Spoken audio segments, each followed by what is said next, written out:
Hello everyone and welcome to the channel. I'm Emmanuel, I'm an Airbus A330 pilot, and in today's video we are going to take our citation longitude from Stockholm's Skavsta airport on about a just shy of 3-hour flight down to the brand new OLBIAv2 from Orbx. Orbx have been so kind to sponsor both airports for this video, so thank you very much to them at this point. So we are sitting right here in Skavsta, a beautiful morning, beautiful sunset, and our VIP passengers are just about to arrive. So I do suppose we are going to jump right into our airplane and get going. So do follow me inside our beloved citation longitude, which we certainly should touch a little bit more on this channel, as it's really an amazing airplane. So let's go ahead and run the checklist here. Cockpit items, circuit breakers are all in. Then we can start with the standby power. Test is looking good, and then standby power is going on, battery buttons are going on, and we can turn on the external power as well. So let's give the displays a moment to start up over here. What do we have on the cast there? Okay, that's basically all associated with what we got. Temperatures are rather cold. It's an early December morning over here. It's minus 7 degrees centigrade, so pretty cold outside. Now let's go ahead and get on the APU so that we got at least a little bit of air conditioning by the time our passengers arrive. Also, I'm definitely going to put the floodlights on over here and the emergency exit lights to arm. Tail floodlight can go on and the belts can go on as well. Alright, perfect. The next up, let's quickly load up our passengers and fuel. I'm unfortunately still having to do that through the standard menu. Now, being business jet, we are just going to go straight up all the way to 100% of fuel, and it's going to be 4 passengers today that we have on board, so we are going to load those in here as well. Okay, perfect. A little bit of baggage inside as well, and that's exactly what we need. So with that, we are good to go for our flight, and then we can go ahead and start setting up our FMS. So we are going to use the Navigraph charts in this video, and luckily Navigraph has that very good SimBrief integration as well there. So let's go ahead and grab that flight, import please, thank you, and that is how we're getting that stuff. Okay, nah, didn't mean to load that, dismiss, that's what we're looking for. Okay, here we go. Let's have a very quick look at our route of flight then that we are planning for today. It's a very straightforward flight. The routing has been suggested from Eurocontrol, so this is a real-world routing. And the easiest way to tell it's a real-world routing is just to look at how stupid it can sometimes look. So we're going straight out, straight south, and then we're flying this little well over some military areas in the area between the island of Bornholm and Usedom. So you can see in the chart over here some military areas, and that's the reason we're flying around this, but this is a completely valid route. Now, in reality though, once we're en route, probably by the time we get here, we're going to get a direct southbound, provided there is no military activity at that time. Then we'll fly south all the way over to Rome, and then we'll set course towards Olbia for our way in. And that whole thing is going to take some 2 hours and 40 if I'm not totally mistaken. Let's have a very quick look into our flight plan down here. 2 hours and 46, probably a little bit less since we are going to probably not going to come into too much traffic over in Olbia. Alright, so with that stuff in here, we can now go ahead and start our import. So we're going to start with the SimBrief import over here. Obviously going to make sure to take the latest flight plan. Import in progress, and 3, 2, 1, here it is. Very good. Makes it so much easier to enter the route if we don't have to do the entire stuff ourselves. Okay then, VNAV profile, let's have a look. We're going to do high-speed climb, altitude limit 250 below 10,000. Oh no, that's 250. And below 10,000 it should be. And terminal area speed limit is absolutely good. For the cruise, we're looking at 300 knots on Mach 0.82, that's perfect. And for the descent, we're looking at 250 knots below 10,000 once again. And with that, we've got our VNAV already set up. Very nice. Then we can go forward to our, here we go, to our performance, and we're going to start with our weight and fuel. So crew and stores, 340 pounds, looking good. Payload, we've got 4 passengers at 170 pounds each, and the cargo was roughly 140 pounds. Okay, we can synchronize the fuel on board, leading us all the way up to 39,000 pounds for our takeoff weight. And let's see, fuel reserves. Where do we find those? So that's obviously in kilogram over here. So let's say we multiply that. We got our holding time of 30 minutes down here. So that's technically our final reserve fuel down there. So the fuel reserves we enter up here is basically going to be our alternate fuel. You can see that's 517 kilograms to get to Rome Ciampino. So that is going to translate into roughly 1,001. You'll make that 1,000 pounds. That should be sufficient. Okay, perfect. And with that, our weight and fuel are in. So let's go ahead and go to our takeoff data now. Skavsta, let's see about the runway. We are going to get the latest MEDAR right over here. And that's 330 at 610 kilometers, broken 2000, minus 7 degrees, 1017.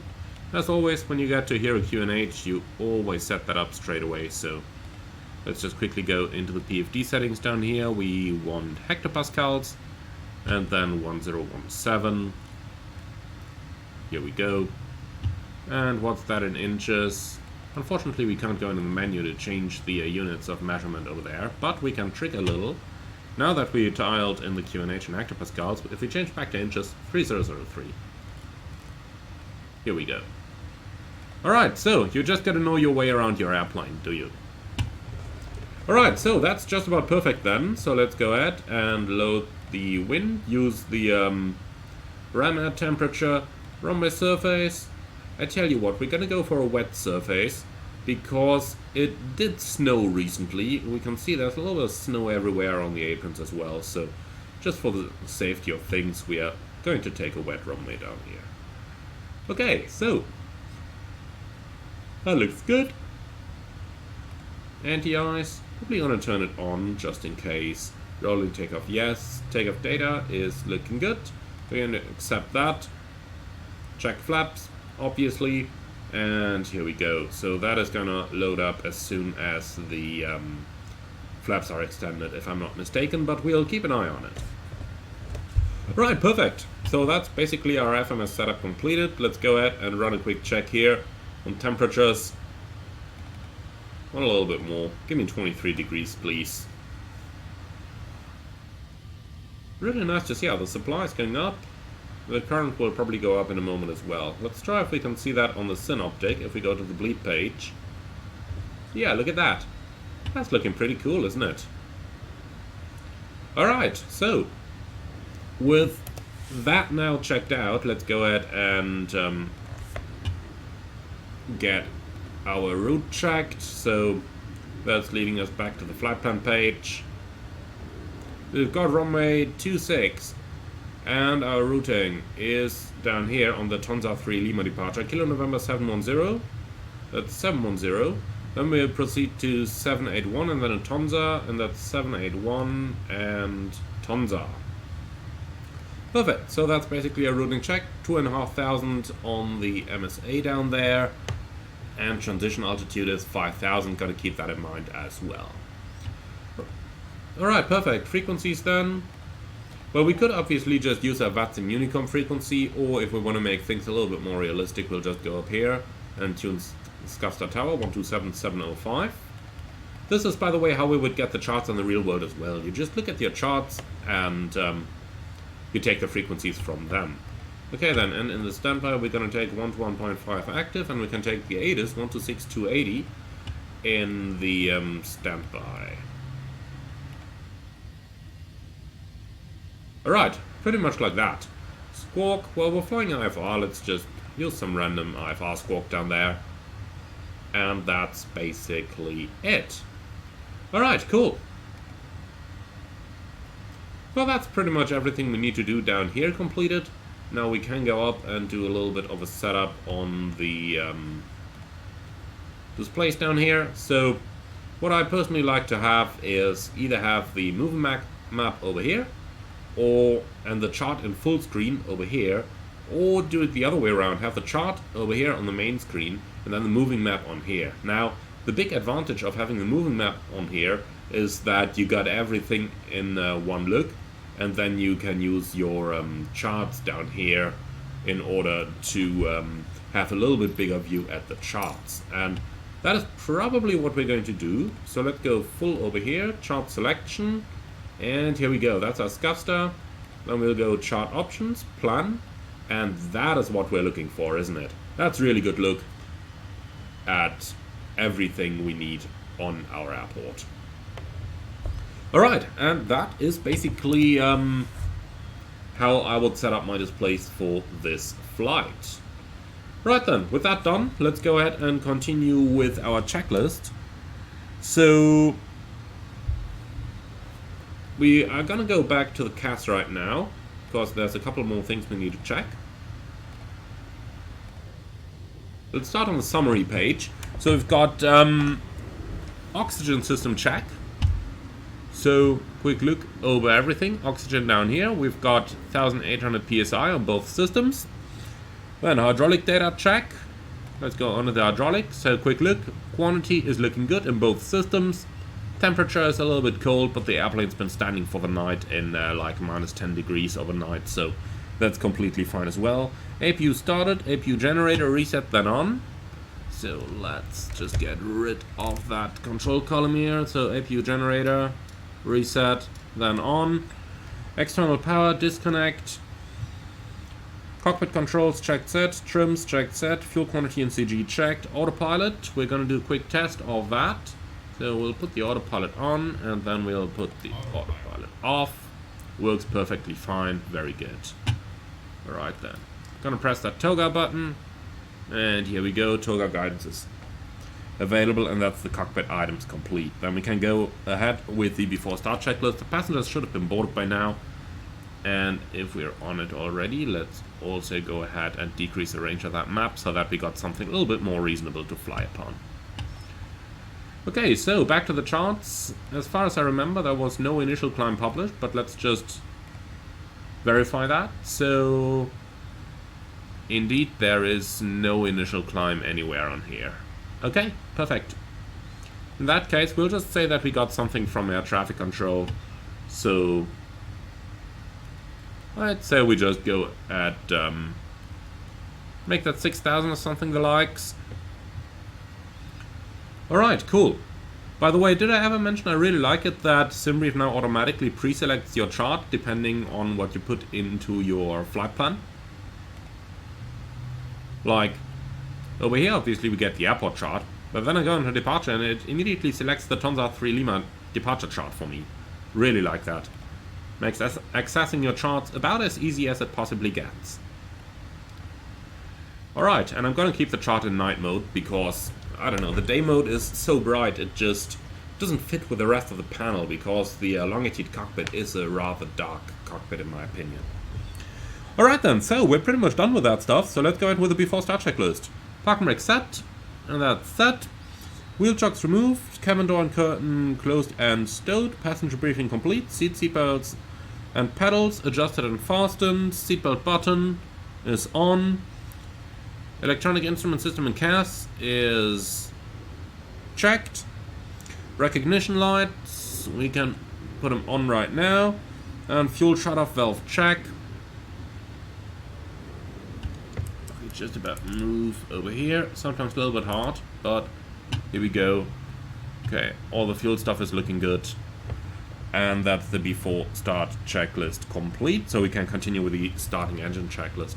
Beacon light on. Throttles both to idle. We'll start with the right engine, so right engine is gonna go into run and starter engage. Right.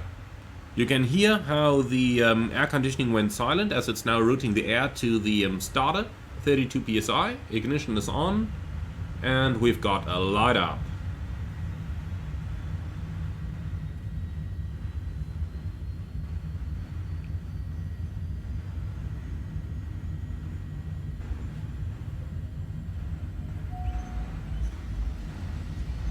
Okay, that's a good start on number 2. Then we'll start number 1.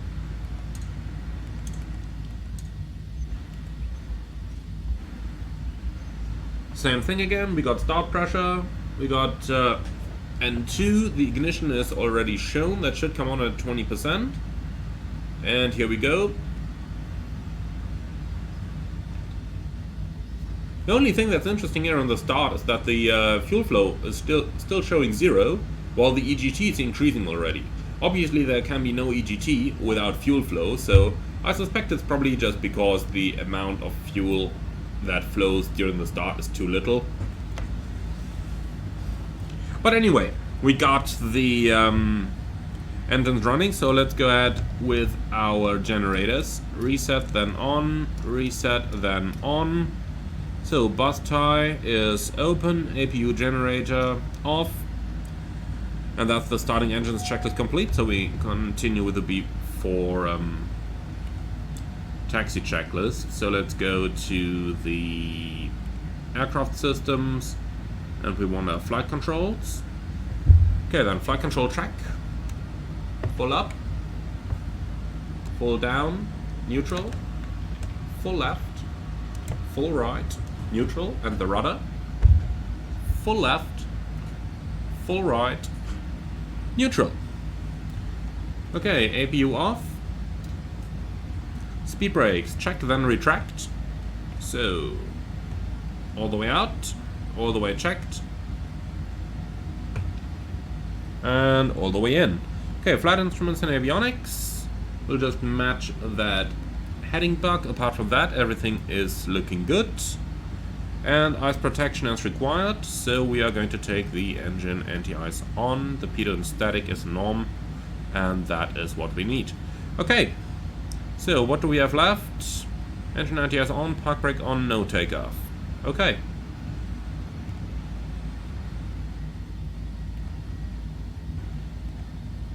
So that's looking good for me.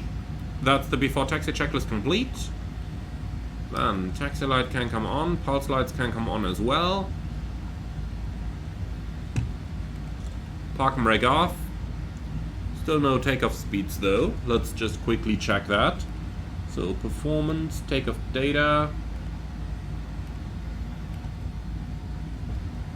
Is that because the flaps are still in? Probably is, huh? Well, let's take them out for a second. Okay, here we go. But I am going to retract them again, because we are taxiing on a snowy surface down here. Alright, then. Floodlights can be dimmed a little bit. That's looking good. And then we can go. Right. Now, for some reason, my zoom just got stuck on this level. Hey, Microsoft, would you be so kind? Well, I'm sure it's gonna come back eventually, so we'll just get going like that. A little bit of power.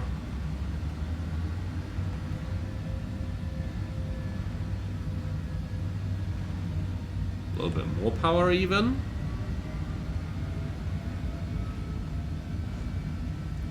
Interesting, the brake is released. How much more power do we need? Okay, the zoom works again though. That's nice. Alright, and here we go. Looks like our brakes were frozen to the ground. That stuff can actually happen. If it does, you just need to power it over.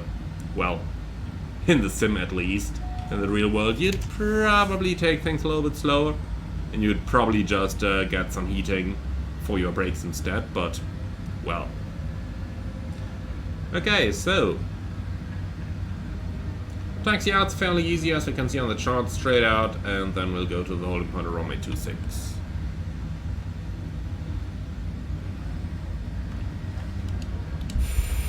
I really like these small airports like Skavsta, for example, or Olbia as well, because you don't feel like you're totally tiny in your little business jet there, like you would, for example, at large airports like Frankfurt or New York or stuff. New York JFK, that is, obviously. Don't start me with Stewart now. Alright. So, off to the right-hand side, over here. We're clear on the left, we're clear on the right. And we're finally getting outside of the snowy area over here.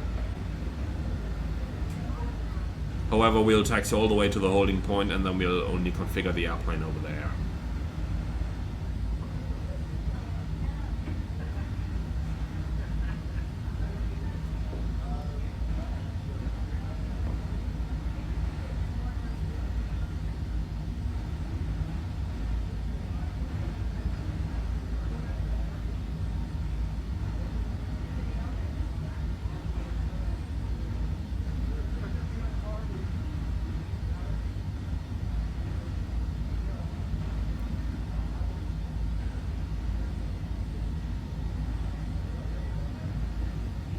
Okay, well, it's probably a little bit harsh on the brakes, but anyway. Okay, let's turn the taxi light off for a second, because we will be standing here while reading the checklist. Let's do the before takeoff checklist. Flaps. Set for takeoff. So, speed brake is checked, retracted. Trims. Set for takeoff. Ice protection. Okay, is on and checked. Okay, takeoff speeds displayed. Nav source is on FMS, speed knob, automatic, respectively FMS, crew briefing. So it's going to be a straight out takeoff at speeds 118, 129, 141, and we will do a little bit of hand flying before then going on to the autopilot. Now, our MSA is 2500 and temperature corrected due to the cold temperature. That's going to become approximately 2700 feet. So anything above 2700 is safe. We don't need to do temperature corrections for anything above that. So the 6000 we got for our initial altitude are fine. Okay, in case of emergency, weather is good, so we can just do a visual and return for a landing in runway 26. Any questions? No? Very good. That's the before takeoff checklist complete. Then let's go with the cleared for takeoff. Checks, lights coming on, and do note the landing lights are going to turn off the RECOG and the pulse lights. That's normal. And then we can release our brakes. The transponder is going to remain on automatic.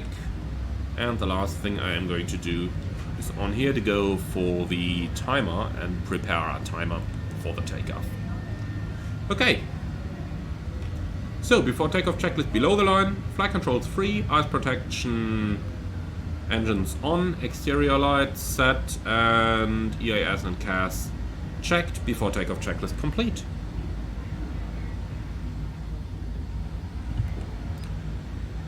Clear left side. Clear right side. Looking at the windsock, it's pretty much a direct crosswind.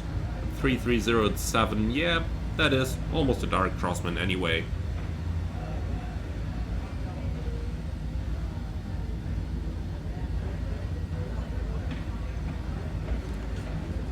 Okay, so timing. Auto throttle. Armed. Takeoff.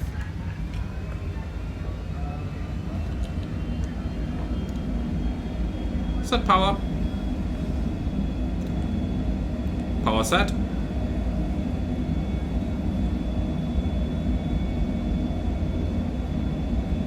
$80 knots.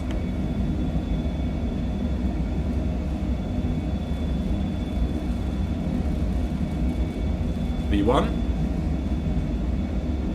Rotate. Man, that was a quick rotation there. Interesting that we're getting a stick shaker of that. Okay, positive rate, gear up.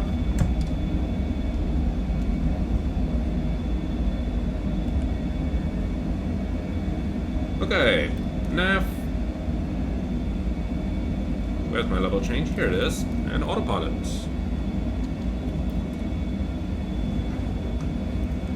Okay, we'll start the acceleration. Climb thrust is set. So, flaps up. And flaps are coming up. So, automatic speed limit 200 knots, as we have defined it. That's just beautiful, isn't it? Really beautiful.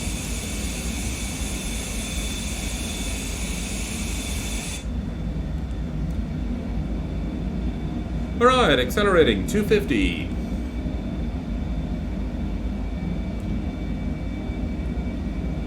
So let's set our cruising level.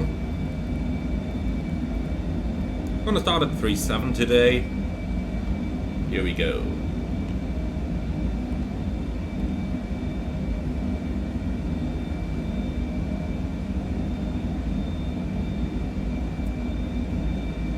Okay, so approaching the transition altitude at 5,000, that is. So set standard. That button it is. Standard cross check, passing flight level 5-6 now. Checked. So look at that. We are at a rather high weight here with a full load of fuel, 4 passengers, and we're doing 4,000 feet a minute. That's what I really love about those business jets. These things just got such a raw power. But they need it indeed. If you want to climb all the way up to 45,000 feet, then you will absolutely need that power. But look at that. That sim is so amazing. That sim is really so amazing.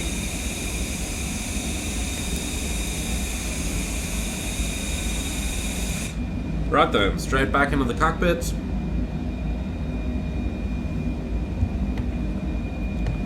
Okay, anti-ice can go back to norm. Don't need that anymore. And we're passing 10,000, accelerating. And that's the lights going off. Okay, passengers. Yeah, should be smooth. Passengers are released. Then we can do the after takeoff climb checklist. So that's the landing gear, up, flaps, up, throttles, climb, ice protection, off, pressurization. The cabin is slightly climbing and pressurization is building. We got the differential pressure down there. So, seatbelts, off, altimeters, standard and exterior lights.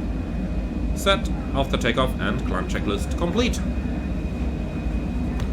So look at that, 300 knots, 5,400 feet a minute. That's just an amazing rate of climb, isn't it? Like if we look back, where's Skavsta? Down there it is. So that's the angle at which we are climbing. And that is really quite insane. That's what I love those business jets for.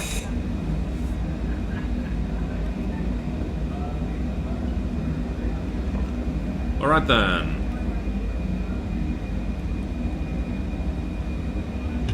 So getting off the limits of a chart, so let's go to the map over here as well. Didn't need to hide the yoke. Here we go. When we got the map on here, then we basically don't need it on the PFD anymore, so can just go full screen and make it a full PFD up here. Alright, and that's about it. With that, we can now just let it fly for the next 2 hours or so, and then I see you back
Alright guys, we are now some 20 minutes from our indicated top of descent, but probably a lot closer to the actual top of descent.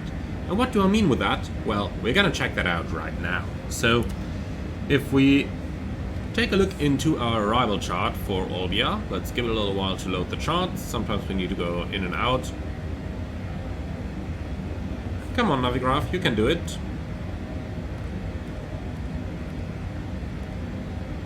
Here we go. Alright, so if we take a look into the charts over here, starting from Gittree, we, as you can see, got quite a lengthy and protracted arrival there. Gittree got a restriction between flight level 120 and flight level 90, but you can see that over here we've got that MSA ring around the airport, and MSA rings are usually 25 miles around the airport, so Gittree looks to be just about at 30 miles, so flight level 120 might be a little bit high in case we want to fly straight in approach. Also, if we take our direct routing in account, you will notice that we are probably getting a little bit, we are probably going to fly quite a protracted thing here. Like, if you have a look at that on the map down here. Where are we now?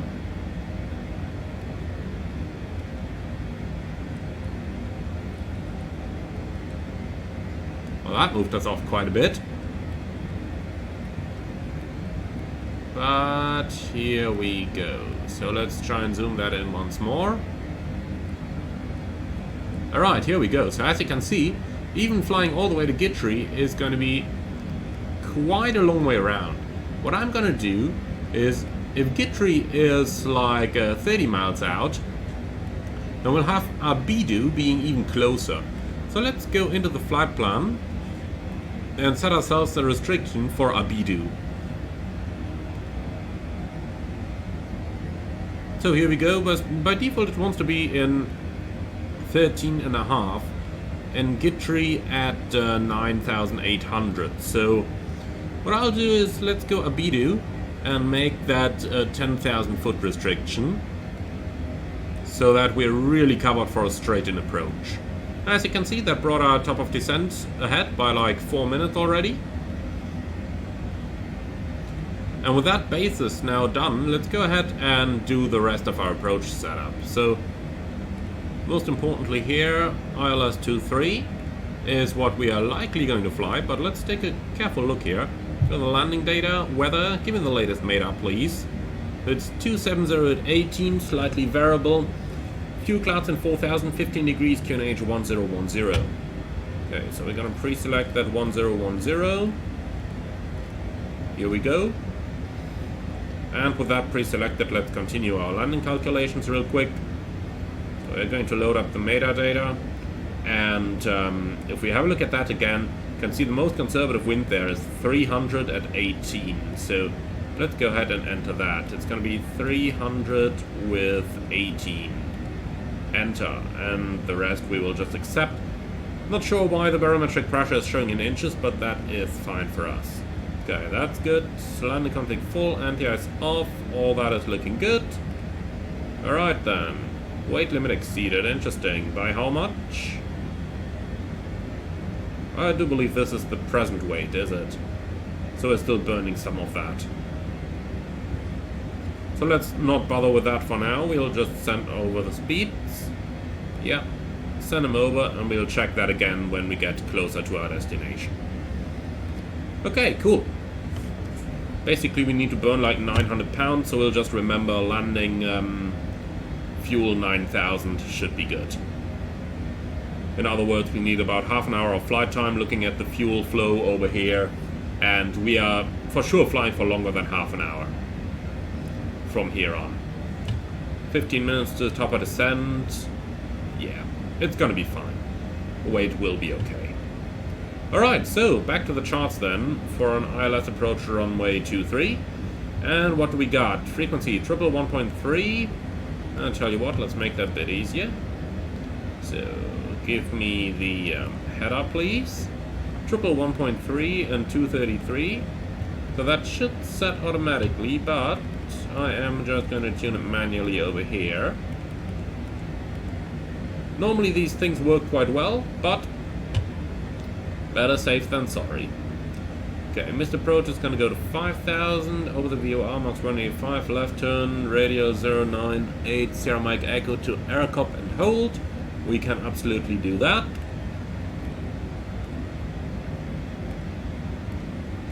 Alright then, from here let's turn to the minimums, and that is going to be 5% easy, Cap Bravo airplane 380.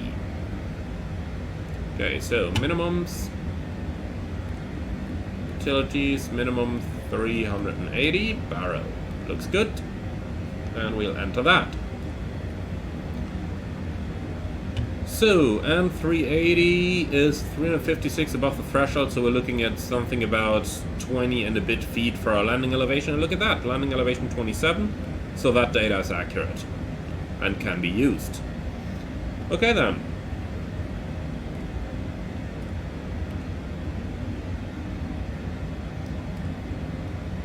So let's see, it's going to be a standard 3-degree glide path as we can see down here. Out of 3000 from Echo Oscar 412. Okay, very good. So finally look at the plan view. Seems quite easy to me. 098 outbound. I don't think we can pre-select that, can we? Oh, can we pre-select the course in here? No. Okay, that's fine though. That is fine. And let's move over to the other side and do a little bit of a PFD setup. So the first thing we're going to do is turn on the bearing pointers.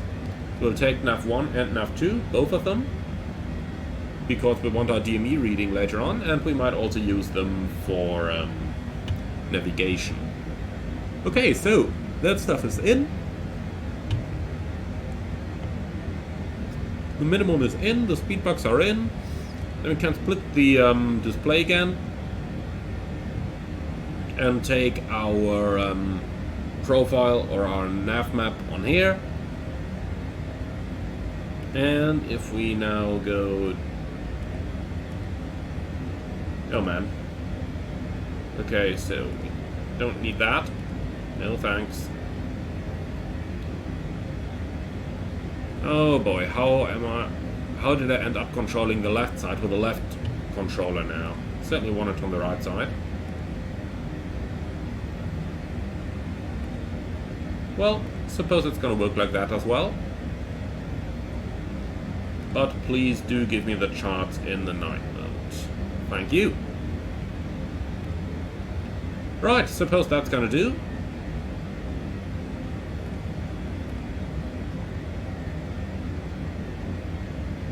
Nah, not really. Tell you what.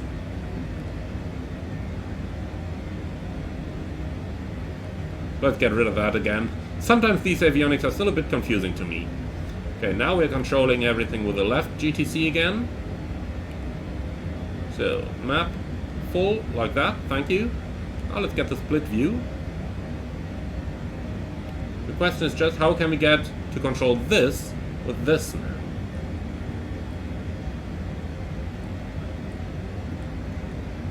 Normally you should be able to control it just by switching around the modes over here with these buttons, but for some reason that stuff is not really working the way I'd like it to. What if we half this? We go full again. Now it's switched over. You can see which device is controlling which window by looking at the color code that is around those windows. So the blue one over here, the blue window, is always the left GTC. That magenta one is always the right GTC. But now it's alright. The reason why I want the left GTC to control the center map though is because I've done all my setups with this. So I did all the configuring, all the fine-tuning and stuff.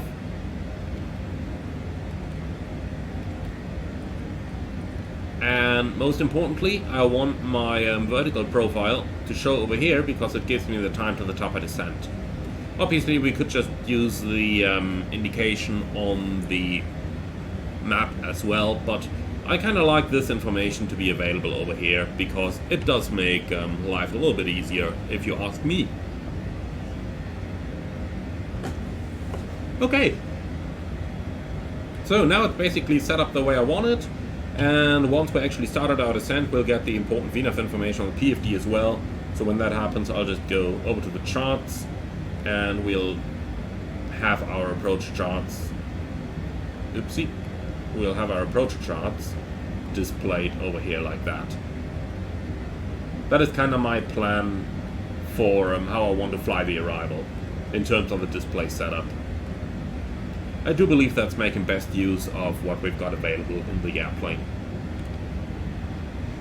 Alright then, so with all of those things now prepared, let's go ahead and read the descent checklist.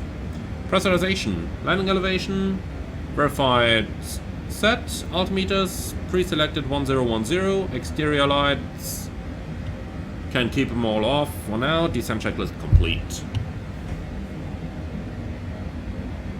Okay, that's our basic approach setup in the longitude. So, obviously, if you're a real longitude pilot, then do put in the comments what other stuff you would do on top of this.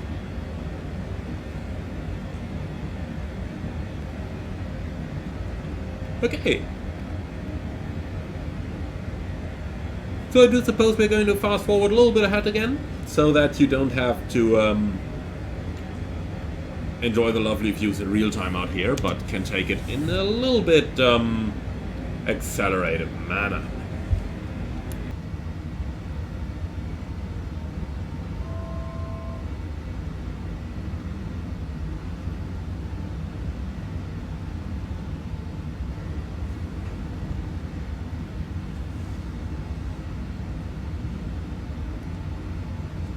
Alright, we're approaching 10,000 and we can slowly start to take our shortcuts here towards Miller's as we had originally planned. Now, in the real world, when there is no traffic around, that is exactly what you could expect from air traffic control as well. Just make sure that we continue our descent. Come on. Throttle change. I probably don't need VNAV at this point, as it would just level out. But at 10,000 feet, so we can start our deceleration and then we continue the descent. Now, as I mentioned, in the real world, when there is no traffic or anything the likes, then you don't need these long protracted RNAV arrivals as you see them on the screen over here. So for that reason, ATC would probably send us direct to the intermediate approach fix. So direct to Miller's we go. Let's see, VNAV, does it calculate anything? Probably not, so we'll just have to make our own way down. But that shall not be much of a problem here. We've got about like 24 miles to cover. Target speed going down to 10, but we don't want that yet. We need to have 210 over Miller's only. So let's go to manual speed, bring it back up to 50. And as we're descending below 10,000 now, we'll put the landing lights on and the fasten seatbelt signs on. Oh boy, had I known about the pitch that it would go to in order to accelerate, I would probably have turned that stuff on a bit earlier. So down towards 3,000, let's have a look at the latest METAR real quick. So, performance, landing data, weather, show METAR. 260 at 16, 15 degrees, 1010. Okay then, set QNH 1010. And that's 2983 as we figured out earlier. So 1010 is cross-checked, 7,800 now. And we are now below 9,000 pounds, so we are good in terms of the landing weight, so we can keep the speeds and everything just as we had it. So we're going to stick with those. Approach speed 137, VREV 125. Okay, so it looks like we'll be level quite a bit ahead of Miller's actually, so we'll take some 4 nautical miles for the deceleration, so we'll just go vertical speed now and adjust our vertical speed in order to bring our altitude banana basically towards Miller's, because you remember the chart? We needed to start the descent just after Miller's. If we take a look into the approach chart, I'll just show you again what I mean. So, plan mode please. Here you go, millis. Then you've got the 9.4 DME point from the ILS.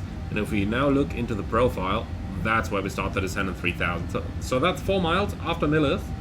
So officially millis got a 210 knot restriction, but let's put it that way. We never flew the star, so we'll assume we were never cleared for the star.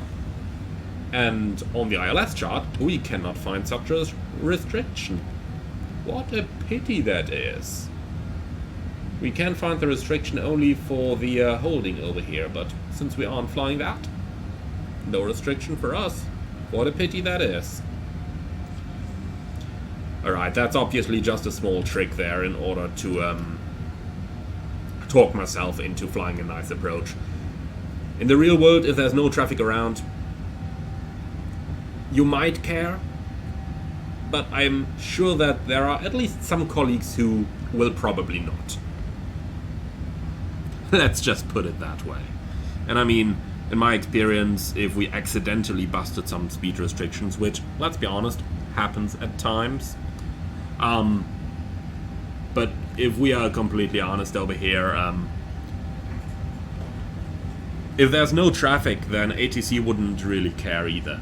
These speed restrictions, they become relevant when you fly into airports that have a lot of traffic in the area. So, for example, Palma de Mallorca is one where you've got 210 at 12 DME, 190 at 9 DME, 160 until 4 DME, and that's an airport where you should better obey those restrictions, because there's going to be an airplane 3 miles in front, an airplane 3 miles behind, so you better fly exactly what they tell you to. But for other cases, if we are totally honest over here, then it's not that much of a problem if you fly a bit quicker, if there is nobody around. Obviously, you always need to think along, so the restriction might be for a different reason, like, for example, there might be a very tight turn coming up, and that's the reason why you need to reduce your speed. If that's the case, by all means do follow it, but as you can see over here, it's going to be straight in approach, so speed restriction for turn isn't the problem. We're visual with the terrain, and obviously our FMS is still going to keep us exactly on the terrain. Oh, sorry, on the route. On the terrain would probably end up a little bit unhealthy. Okay. So, that much about it. Why is it reducing speed? No, please don't.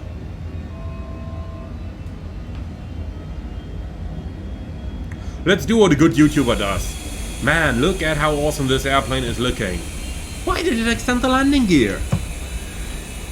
Let's put that back up. Well, now we know why it started to reduce the speed at least. Oh boy, no further comment about that, huh? That's better. That's better. So yeah, we did exactly what a good YouTuber does. Try to hide one problem by just showing the outside, and then show the next one. Alright. Well, I just plugged in my control yoke again when this started to happen, so normally my simulator ignores the landing gear command on my Thrustmaster yoke, but probably since I plugged it in again, it just re-registered where all my controls were and then tried to extend the landing gear, because the lever was... I never touched it, so it remained in the down position. I used the landing gear lever on my Honeycomb Bravo in order to control my landing gear, so that's probably what just happened there. Right, turning on to the final.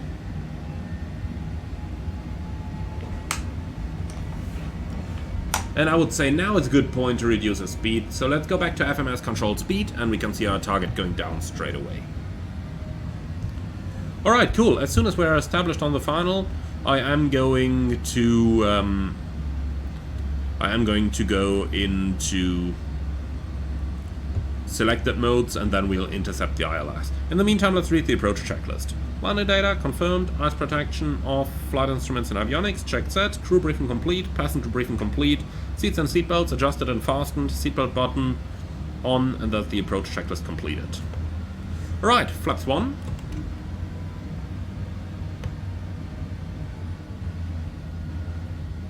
Okay then, our heading is looking good. Let's go FMS source localizer on the approach mode, and we got localizer capture. Standing by for the glide. Go manual speed over here. And we'll go down to something like 160 or so for the intermediate approach. And that should be more than sufficient. Okay, so missed approach altitude is going to be 5,000 as soon as we've got the glide slope capture over here.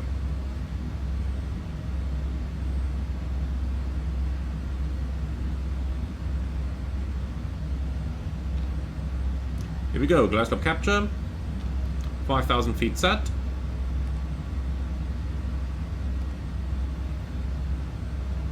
Oh, what did it do now? Here we go, thank you. Right, so nice idle profile, maintaining 170 or so on the glide slope. Just about perfect. That's exactly what we want to see.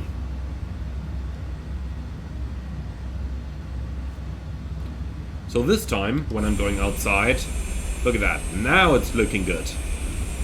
And actually look at the swells on the waves up there, which are a good indication that it is indeed rather windy downstairs. So looking out the window can often give you clues that you would normally not really get that easily. Like looking out on the ocean that you're flying over, it's always a very good thing to increase your situational awareness of what's going on downstairs on the ground. Now tell me if flying IFR means not to look outside. Okay then, gear down, flaps 2.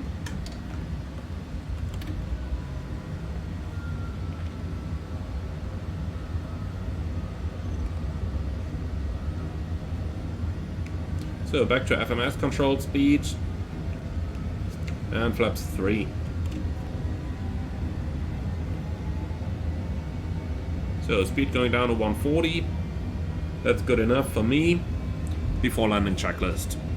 Landing gear down, flaps full, exterior lights on, speed brake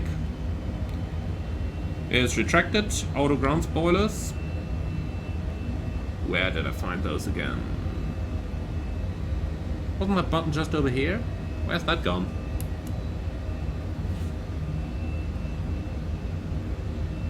I could have sworn that button was just down here.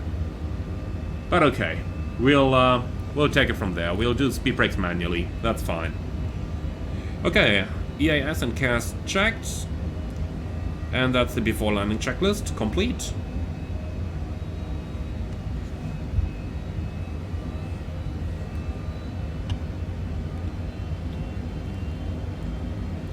Alright, here we go. So down to the approach speed, and then we can disconnect the autopilot. Disconnect the auto throttle. Something like that, looking good. We'll keep the flight director on. And then let's enjoy that beautiful approach over here.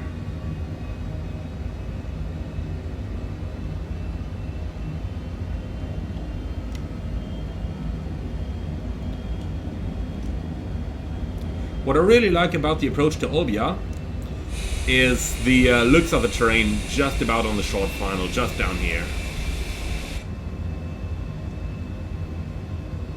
That part that we're flying over right now. Really beautiful, isn't it? Really, really beautiful. Okay, at the same time, let's not forget controlling our airplane though. Okay, minimum, we're on the puppies, so we continue. So, let's see how the new Orbx OLBIAv2 looks like.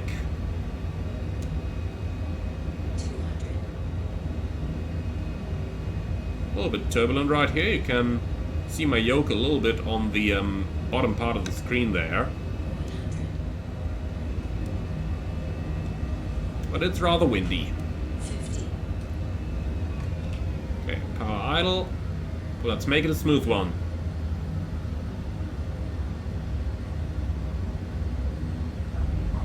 Here we are. Okay, spoilers up. Ooh. Reversers deployed. That was a gust that hit us there. And then we'll just let it roll. Okay, we can actually close the reversers already. They're causing a lot of drag on this airplane. Stowing the speed brakes as well.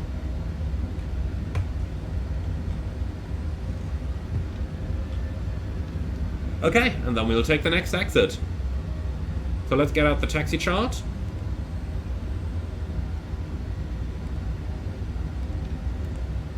Here we go, and you can see the general aviation apron is over there at apron 2.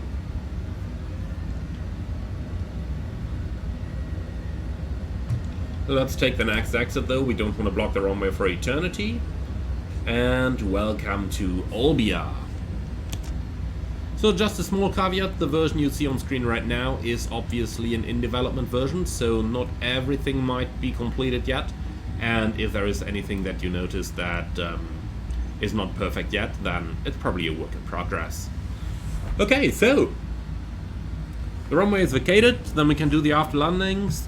Thrust reversers are stowed, flaps are coming up, ice protection is off, exterior lights we'll take care of in a moment. We'll just finish that turn over here first.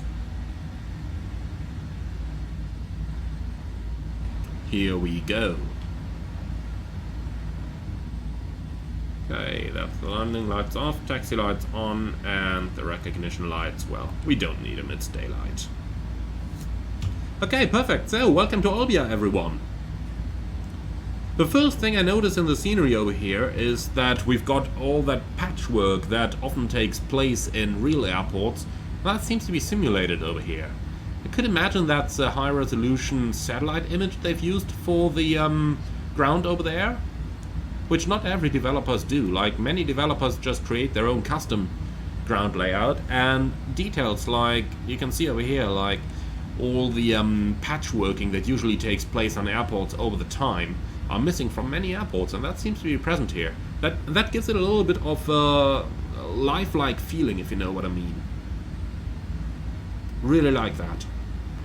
Okay, let's enter the general aviation apron. That is where we are going to park, and the GA apron at Olbia is something special, put that way, because they got a unique feature in Europe, according to what I'm aware of. So your business jet can park right under that roof so that your passengers can get into the terminal without getting wet in case it's raining. That's the only place in Europe that I'm aware of that actually has something like that.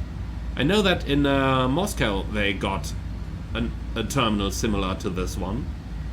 In Vnukovo, if I'm not mistaken. So, starting APU. But just looking at it over here is quite nice. So let's see that. Let's see what that looks like. That's the terminal. And you can see a little bit of the rubber of that parking position down there.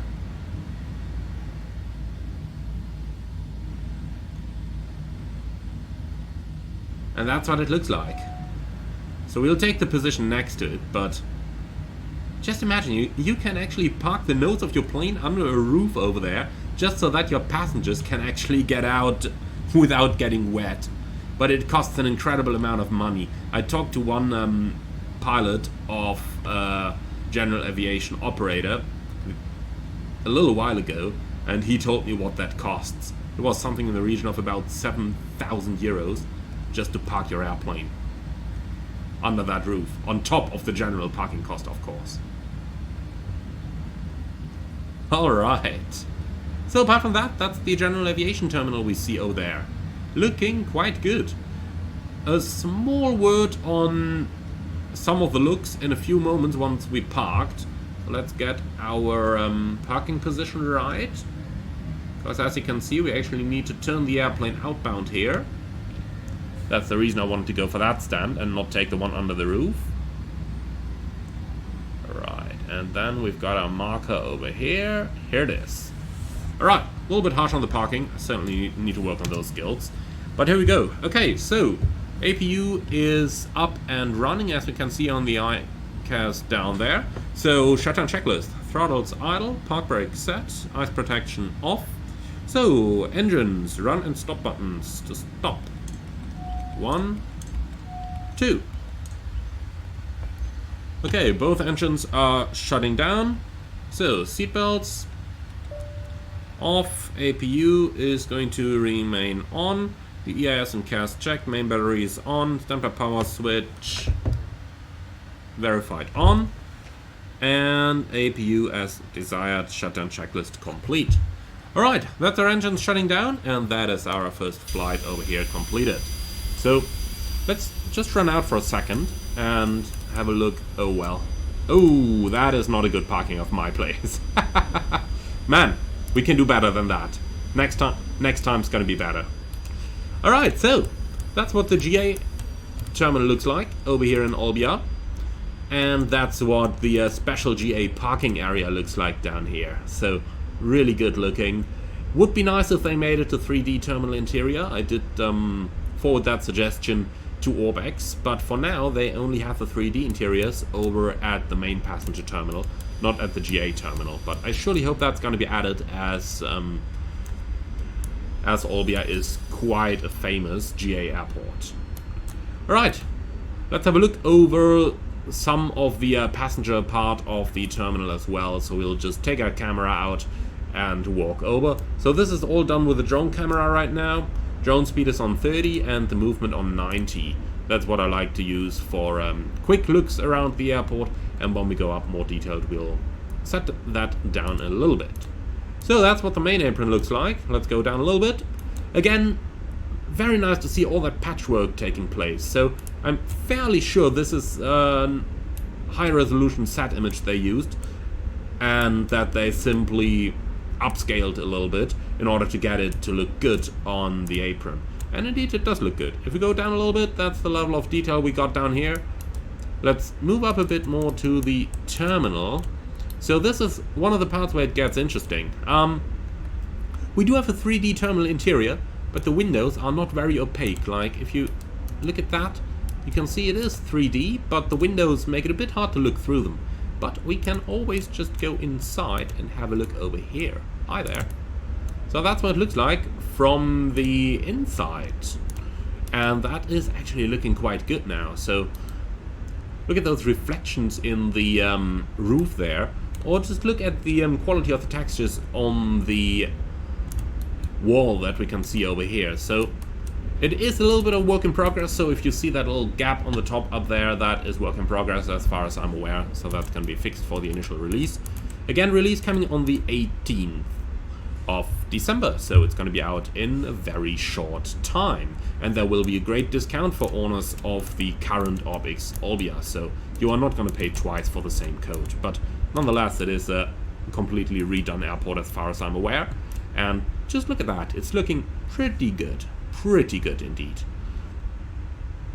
Right guys, so that is going to be it for today. I do hope you all enjoyed that flight. If you did, do let me know in the comments below. Now I'm gonna go right back to my longitude for the flight back to home base at Skavsta. And in the meantime, I would like to thank you for watching. I'd like to thank Orbx for giving me the pre-release version of Olbia version 2. And as always, if you're up for more, don't forget to subscribe to the channel. And finally, if you really like what I'm doing, I would appreciate a small donation through the Buy Me Coffee link in the video description below. Thank you very much, and I'll see you all again on the next one.